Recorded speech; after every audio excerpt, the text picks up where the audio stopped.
mooy gor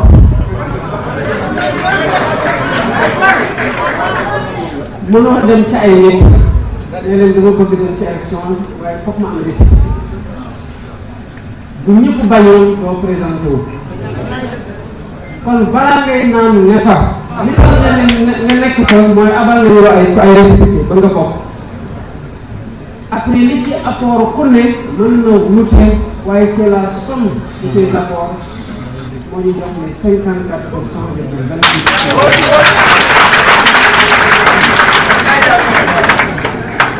donc ce pouvoir bi ñu yàlla dénk nous l'exercerons avec vous joué leen ci seen partition bu mu mën a sëkk wax nag président def na lii lu baax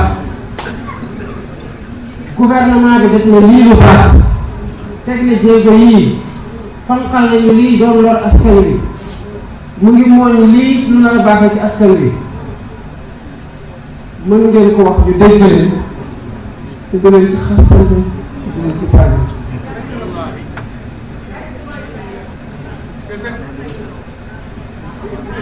pour xuloo il faut 2 personnes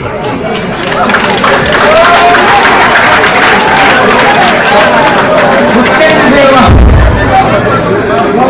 wala xont la koy wax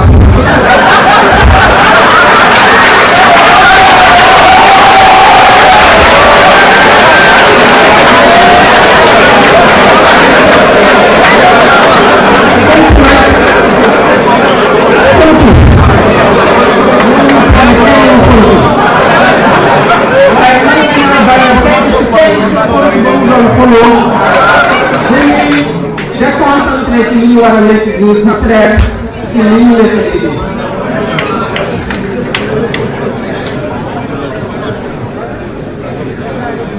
dans cette perspective l'action de tous ceux qui défendent le gouvernement et le président de la République quel que soit ci anam ñu koy defee elle est complémentaire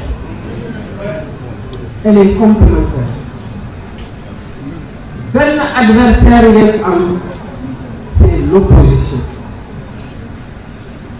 mais même opposition boobu elle doit avoir dans une démocratie voix au chapitre opposition dañ koy respecter parce que c'est les futurs gouvernants nous avons été dans l'opposition. Il ne faudrait pas qu'au pouvoir nous commencions yaakaar que nous embrassons une certaine forme d'éternité bu tax ñu fàttali dañoo war a waajalee suñu bopp ëllëg bu yàlla dogalee ñu delluwaat foofu ñu bañ a nekk di xeex loo xamante ne mënoon nañu ko jëmal ci biir Sénégal il faut être responsable dans l'engagement.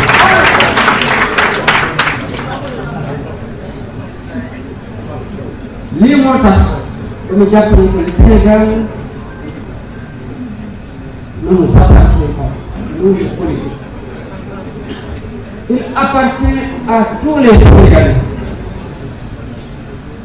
Les devanciers, nous leur devons reconnaissance et préservation du legs. Aux générations actuelles, nous leur devons protection ci seeni droits seen ak ak seen yelleef pour ñu mën a am la respiration démocratique bu nekk seen idéal bu tax ñuy xeex bu tax ñuy engagé aux générations qui viennent nous devons préparer un environnement politique social et économique serein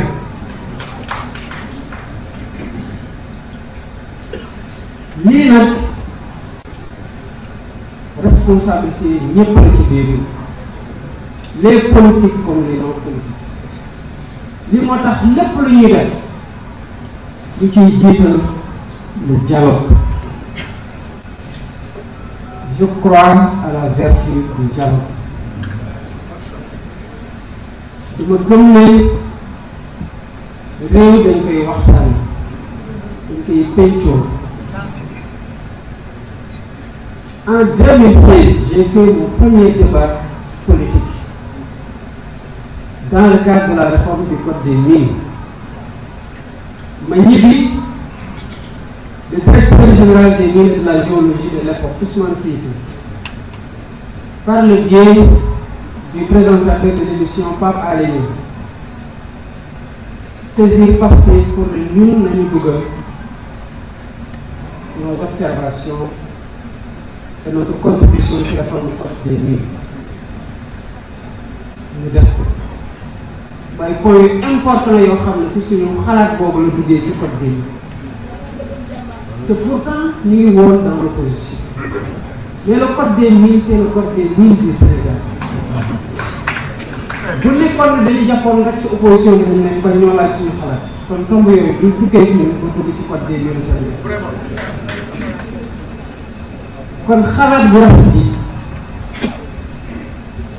buñ jàpp ne pouvoir rek ko am buñ jàppale opposition kese mën na tukkee sax ci ñoo xam ne politique yi te ñoo ëpp ci biir Sénégal te ñu bëri xam-xam bëgg Sénégal loolu ñu ngi ko taxaw réew mi taxawaay bu mucc ayib. Nous avons dialogué, nous allons continuer à dialoguer avec tous les acteurs. La coalition li ma leen santoon ci terme de référence c'est qu'elle doit être ouverte,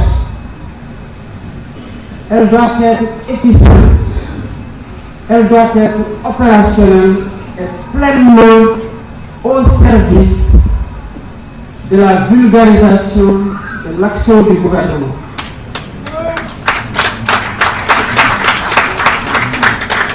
Li ci des mooy déployez-vous pleinement ci passion. La coalition doit être structurée pour être opérationnelle. loolu moo tax ñu ne restructuration dafa am loo xamante ne ni ñu tëggee woon coalition bi ak ni mu doon dox mënu ko moo waraloon la léthargie de la coalition loolu la ñu nekk di corriger pour que coalition bi mën a taxaw sur ses deux jambes mën a soutenir pleinement sans vaciller avec toute la force qu'il faut, tout le dynamisme qu'il faut, toute l'efficacité qu'il faut, l'action du gouvernement et du président de la République. Ne vous en détournez jamais. Ne vous en détournez jamais. La coalition doit être présente partout. C'est une coalition au pouvoir. Elle doit être partout, dans tous les départements, dans toutes les communes, dans tous les villages, dans tous les quartiers. Parce que Sénégalais bu nekk fu mu mën di nekk war na xam ñun ci lan la ñu nekk yan action lañ posé lan mooy suñu gàllankoor ci lu ñu mën ak naka la askan wi bi ñu soutenir parce que sans le soutien de ce peuple le gouvernement ne peut rien faire durablement. ci lii lañ leen di bu leen ci kenn jël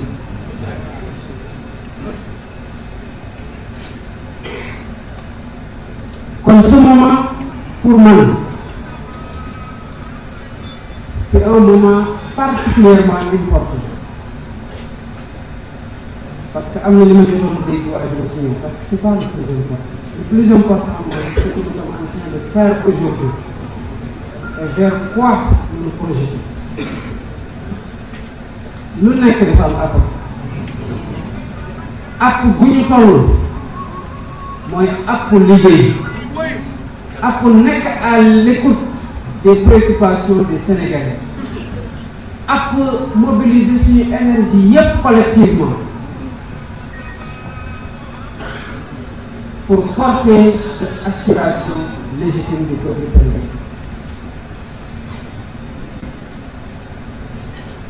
Loolu mooy l'essentiel. D'autres choses sont importantes.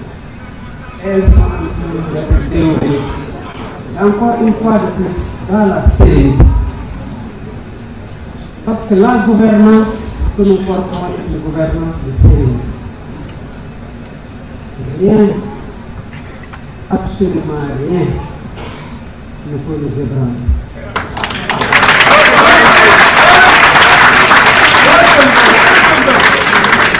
seen xel dal bu baax a baax a baax lépp lu ñuy def Sénégal d'abord la ñuy jiital askanu Sénégal la ñuy jiital balaa ñuy xalaat sax suñu bopp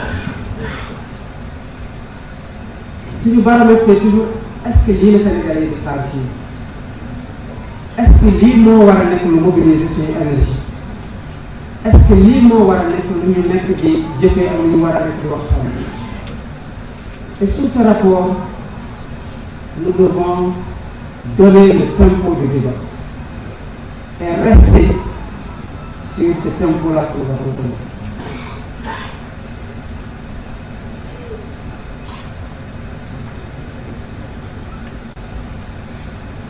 Au-delà de la réaffirmation de ces principes directeurs, de ces orientations que je donne ici aujourd'hui, ce moment était pour moi un moment de reconnaissance. Reconnaissance pour nous donner ñëpp ci li ngeen def boobu gisuguma leen boobu maa ngi fes ci li ngeen def bi ñu génne ànd xeex ci li ngeen def bi ñu yàlla mayee nguur mu am ñu ci noonu ñu ngi liggéey di accompagner suñu am ñu ci nangu ñu ci nomeeku ñu ngi muñ ànd ceeg sérénité te di continuer loyal et fidèle aux idéaux de cette coalition.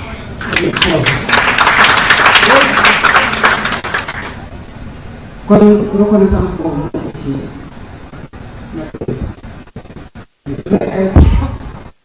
le gardien de ses valeurs.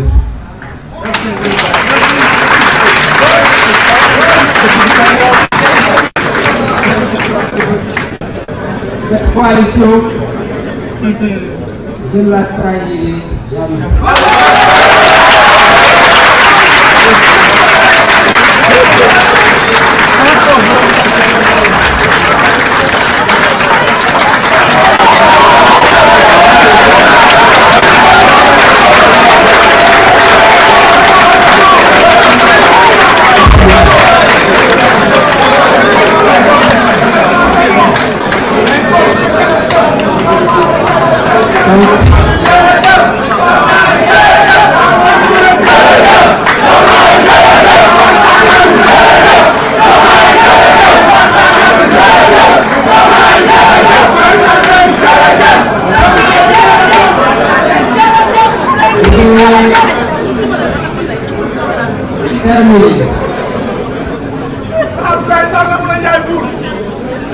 wax ne ñi nga xamante ne j'ai eu l'occasion toog ak ñoom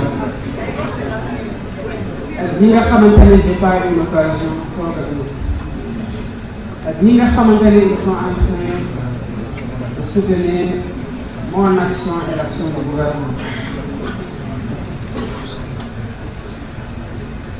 Vous dire merci.